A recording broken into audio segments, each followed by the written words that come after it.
sila makakapag-gera kung wala silang pondo. At saka syempre may namumuhunan dyan. Tama. Syempre yung armas, bibilin mo yan eh, di ba? Kaya't nakikiusap sana tayo no, at nagdarasal tayo na hindi sana matuloy yung, nagdeklara na nga ng gera eh, di ba? Ang North Korea. O yan. So, supposed to be, hindi sana mangyari Wag sana, yan. kasi marami tayong mga Pilipino dyan. Pilipino din, mga Oo. apektuhan. So, yan. At sumunod, sige, tingnan natin. Ito naman, era funds, may hirapan tapatan ayon kay Kimbo. Ang nagpahayag kahapon ng kumpiyansa ang Team Pinoy na hindi mapapatoob ng magawa ng election ni sa Manila Mayor Alfredo Lim, unlimited resources ang dating Pangulong Joseph Estrada at mayoralty race sa May 13. Ang 83 anyos na si Lim ay formal na ipaproklama ng Pangulong Benigno Aquino III ngayong Lunes bilang ang majority candidate ng Liberal Party. At si Erap ay 75 anyos, kandidato naman ng United Nations Alliance para alkalde ng Maynila. Sa ayon kay Kimbo, ng tagapagsalita ng Team Pinoy na matibay ang suporta ng mga Manileño kay Lim dahil sa subok, nakakayahan at magandang nagawa para sa Maynila tulad ng pagbibigay ng libreng serbisyo pangkalusugan. Yan. Ako taga Maynila ako eh. Hindi pa masyado naman matulog na matulog. Ramdam mo talaga. ba, partner? Hindi pa masyadong maramdam. Ang ramdam namin yung pag-aaway ng dalawa. Yan. Yun ang... Tinan mo. Yung ramdam ko, yung nahuli, yung mga kandidato. Yes. Yan. Oh. Yan, kasi sa amin yun, isa yun na nangyari eh. Sa may Ortega Court, yan.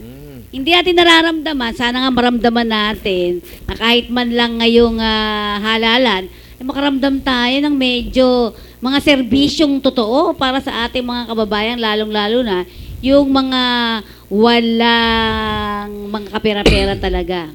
Yan, may suntok patuloy. Alam mo, usong-uso ngayon ang sipon na tubo, kaya naman dapat ay talagang mag-take vitamins. Yan, mag-vitamin C. Vitamin C, Kahit oo. anong C. Pwede yan. O yan. Basta si. Oo, si medyo wala na atang wala na siyang tsaa. Totoo Ang lang. Ako Vitamin C. Paparamdam ako. Ito, isa pa ako. Sige. At akin na po. Ayan. Thank you. Iba yung mga tanda kasi, kailangan mo talaga ng vitamin C. No? Ganon. Oo. Siguro gusto lang natin parinig kayo kasi ito marami itong mga produkto na herbal. Si kasamang Robert. Dapat sa'yo din, ganon. Kasi ito ang inuubo ngayon. Ang grabe. Sige, kasama Robert, ano ba yung mga pwede mo sabihin na mga herbal? Naku, nalimutan ko yata nasa sasakyan, no? Pero naalaala ko yung isa, yung guyabano. Ayan, meron kang dala-dala na pakita nga natin. Patingin mo yung Guyabano Ito ba kasi yan? ito totoo talaga to. O yan. Pakita Pakita natin. natin, oo. Oo. Ayan, Akala ko mantika kanina. Guyabano pala Concentrate. ito. Isa, yan. Concentrate Yan, ito. Alam mo yung concentrate. guyabano. Ano masabi? Sarap Pakita natin. yan. Magaling Yan. sa kalusugan yan. At hindi lang pala yung prutas. Pati daw pala yung dahon. Pwede yung gawin tsaa. Oo, yung dahon. Yun, di ba? At yan ay anti-cancer. At ayan ay, alam mo ba na talaga namang nung unang panahon, tatay ko mahilig yan. Ang dami-dami niya mga kung ano-ano mga dahon-dahon. Wala totoo din. Kaya ito, medyo hindi naman sinasabing proven, pero ang sinasabi natin, kasi sasabihin din ng BFAD, anong tawag naman yung sinasabi sila eh, hindi siya nire-recommenda kasi wala pang nagsabi na gumaling, kailangan lang pala na may ganun talaga. Pero ang tawag doon food supplement, hindi naman medicine. Pero sabi rin ni Hippocrates, isang the father of medicine, let your medicine be your food and your food be your medicine. Ibig sabihin, nasa pagkain na natin, yung mga nutrition, minerals, at lahat ng kinakailangang vitamina para hindi magkasakit. Pero pagka mahina ang kinakain natin, walang kalidad, panay preservative, nagkakaroon ng sakit. Kaya lumabas itong karamihan, mga organic na mga sariwang prutas, ginawang concentrate, yung ibang prutas, ginawang powder. Kasi nga para mas madali na ito ay paraan para ang mga bata ay masanay sa raw material na organic. Kasi kung matatanda mo, noon naman, binabadali na, noong mga unang panahon, di ba, binamadali natin. Kasi yung ibang, kaya yung mga gamot na yan, ganyan na lang, kasi gusto natin madiliin. Di ba? Kaya puro mga, ngayon naman bumabalik tayo dun sa pagiging makaluma naman na paggamot, no? Alam mo, dito tayo na control ulit ng tinatawag na modernization. Mhm. Na ang mga kultura ng iba yung sa iba yung dagat Excuse na-introduce sa magitan ng media at ng advertisement na para bang mas magaling yung mga processed, may preservative. Kaya yung ating mga kaibigan, kamag-anak, yung ating bagong generation, itong kinamulatan nila ay kultura ng plastic. Yung laging ready to eat, instant coffee. Ha? Lahat gusto immediate, lahat instant. Mhm. Kasi Na nun itong medyo problema. minamadali. Kaya yung mga buhay pati ng kabataan ngayon para maiksi na. At yung pasensya nila para maiksi na. Oo, alam mo yun. Bakit ganon? Umiiksi na paiksi ang pasensya ng mga bawat tao. At yung buhay nila parang kahapon lang may nabalita tayo sa ano ba yon? Ito, may mga nagsusuicide, yung iba namamatay sa sakit, yung iba namamatay sa iba't ibang uri ng mga aksidente. Ang babata niya, no? Alam mo, nung unang panahon, napansin ko yan sa aking lola. Dahil ang lola ko namatay, natulog lang yun, ha? 120 years. Oh, Oh, diba? inabutan Sus, mo? Inabutan ko pa. Opa, Oh, taga swerte ka, no? Isipin mo yung Ano mga yung partner? ganon. Ano yun? Ang lola ko ay namatay ito ng 120 years. Oh. Di na 20 nga niya years alam eh, old. pero ang sinasabi, kakilala niya si Jose Rizal. Oh. Hindi, Diba? Nakita Kung niya totoo- mismo si Jose Rizal. Ah. Oh. Yun yung maganda. Nakita ko pa talaga ang lola ko. Baka meron silang kaunting ikang sosyal, no? Long life pala friend ang lahi nyo. Oo. Gulat nga din Kakaingit, ako. Sinabi ko nga eh. Tapos ang kwento niya sa napakaliit na tao ni Jose Rizal. Mhm. Oo, maliit lang siya. Malay rice Oo, hindi siya talaga. masyadong mataas. Hindi mistiso. Hindi rin kakulay natin. Mm. At saka sabi niya, kasi nakita niya yung picture dun sa yung sa side, di ba? No, ng mga Aha. libro. Sabi, ba't dyan? Sorry bakit dyan parang gwapo siya? Doon daw sa picture. Kasi kung makita daw natin si Jose Rizal ng mga panahon na yun, ito yung sabi po lang po ng lola ko. Medyo may mga ano din daw, parang alam mo, Pinoy na style, na may mga, sabi niya, may mga tigawat nga siya nun dito Ganun, nakita niya talaga mismo. At may Nagbibinata. pingas sa tenga. Sabi ko, lola baka naman sinobra mo ang dikit. Bakit alam mo pati yung pingas?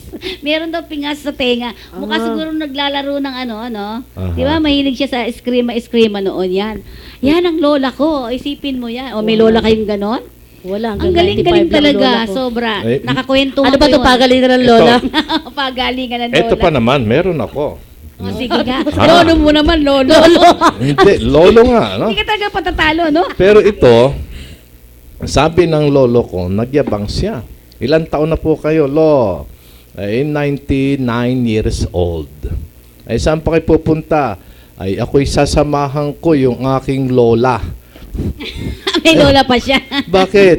Ay, meron daw silang date ng isang kaibigan ko na lolo ng kanyang lola. Aba, kita mo yan? Hindi, pero kung titingnan natin yung mga unang panahon na mga, yung mas kunyari, kapanahonan ng lola ko, yung mga yan. Diba? Saka, nagsisigarilyo din yun, partner. Nagsisigarilyo yun nga, ang apoy yun, nasa loob Nasa loob, Nga nga. yung apoy.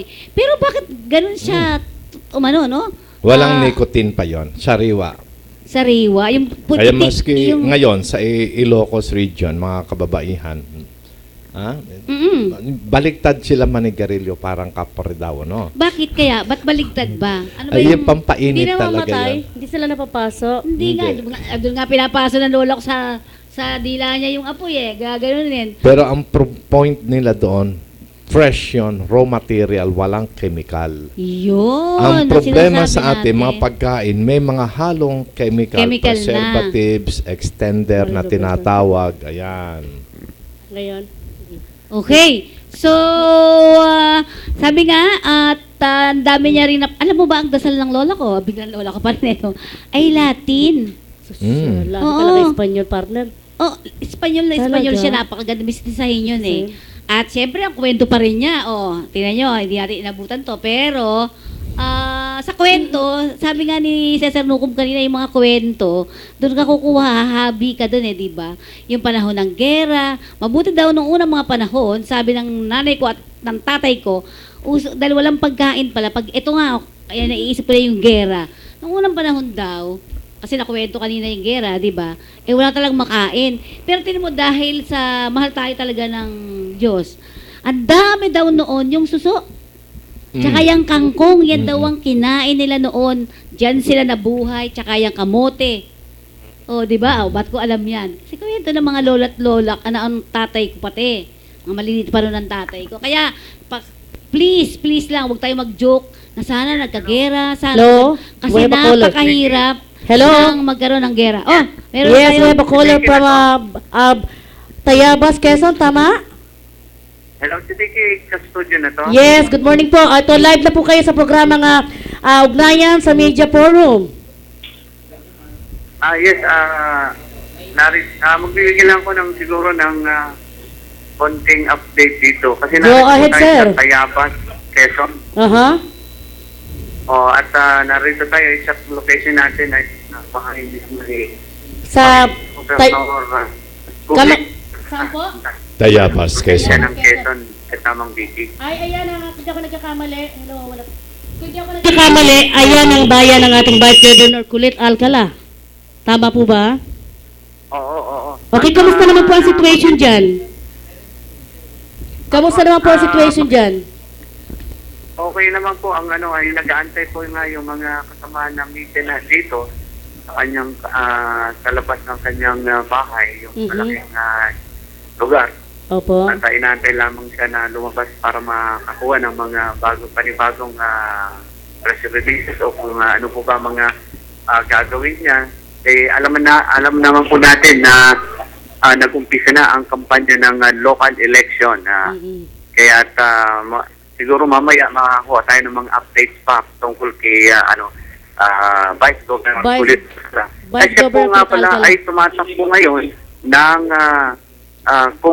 para sa kongreso ng 2nd District ng Quezon. Dito pa rin sa probinsya ng Quezon. Sa ngayon, siyang Vice Governor, ang tinatakbo niya ngayon ay Congressman for 2nd District ng Quezon City. Marlo, nakikita mo dyan, di ba? Second day ngayon ng campaigning. Kamusta ang flow dyan? Ano ba, mainit ba ang campaigning dyan sa bayan ng Tayabas, Quezon? Sa ngayon po talagang mainit na ang hindi lamang ang klima dito. Talagang mainit na dahil unang-una po ay nag-umpisa na ang kampanya dito. Ngunit ayon sa mga nakausap ko rin dito, nakakalamang pa rin ang mga alkala, lalo sa 2nd District. Kung saan ay tumatakbo po ng congressman, representative ng 2nd District. Itong si Kulit Alcala na siyang Vice Governor ng lalawigan ng Quezon. Ayun lang talagang, kasi ito po yung pinakabalwarte nila, yung 2nd District. So, hindi masyado problema sa kanila. Bagamat mainit na po talaga dito ang naturang kampanya. Dahil hindi rin natin pwedeng alisan ng konting yung kanyang magiging katunggalit na si Rebecca Alcala. Alcala, oo. Yung Alcala, Ayi Alcala. Ayi Alcala. Anak niya ba yan? Oo. Dahil yung mga Rebecca na siyang mayor ngayon ay sa bukal naman tatakbo. Okay. At yung Ruby talaga. Siya yung mayor ngayon. Nakaupo ngayon mayor, incumbent mayor. Dating mayor yan ng Lucena, siyang magiging katunggali ni Kulit Alcala na siyang Alam mo, sa Vice totoo lang, Governor. parehong Nakuha niyo po Alcala ba maglalaban. kasamang Digi? Parehong Alcala maglalaban, tama? Oo, sila po dalawang pinaka... at saka yung Clean Punsala na siyang dati rin na kung di ako nagkakamali, dating congresswoman ito So, bali, matindi rin ang kalaban ng kaibigan.